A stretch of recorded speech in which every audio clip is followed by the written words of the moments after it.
بالفشل الذريع و هر بار دیگه که این تجربه رو تکرار بکنن نتیجه مشابه خواهند گرفت. وإنهم إذا نتيجة مثلها ستكون حليفة لهم. ما برای هر وضعیتی آمادگی کامل داریم. Iran mengaku siap melawan balik jika diserang lagi. Menteri Luar Negeri Abbas Araghchi memperingatkan Amerika Serikat dan Israel tentang perang. Mengutip Al-Arabiya pada 9 Januari, hal itu diutarakan oleh Araghchi dalam pernyataannya pada Kamis 8 Januari 2026. Awalnya Araghchi mengatakan bahwa Amerika Serikat dan Israel telah menguji serangan serta strategi mereka terhadap Iran. Gemi vuruyorlar. Namun upaya itu disebutnya berakhir dengan kegagalan besar. Lantas Araghchi memperingatkan bahwa jika serangan serupa kembali dilakukan, hasilnya akan tetap sama. Araghchi menegaskan Iran siap menghadapi segala kemungkinan, seraya menekankan bahwa Teheran tidak menginginkan perang tetapi siap menghadapinya jika dipaksa.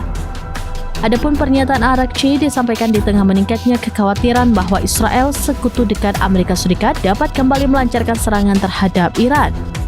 Terlebih sebagaimana terjadi dalam konflik 12 hari pada Juni lalu ketika Israel menewaskan pejabat militer senior dan ilmuwan nuklir, sementara Amerika Serikat menggempur fasilitas pengayaan nuklir Iran.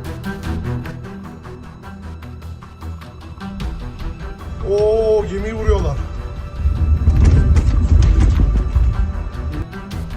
آمریکا و اسرائیل یک بار حمله به ایران رو امتحان کردند و در مقاصد خودشون شکست خوردن. إن أمريكا وإسرائيل اختبرت مرة واحدة هجومهما على إيران، وهذا الهجوم والاستراتيجية لديهما منيت بالفشل الذريع. و هر بار دیگه که این تجربه رو تکرار بکنن نتیجه مشابه خواهند گرفت. وإنهم إذا نتيجة مثلها ستكون حليفة لهم.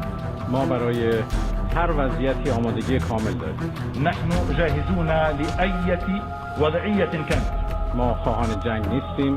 نحن لن نرغب بالحرب ولی برای جنگ آمادگی داریم. إلا أننا جاهزون. Download Tribun X sekarang. Menghadirkan lokal menjadi Indonesia.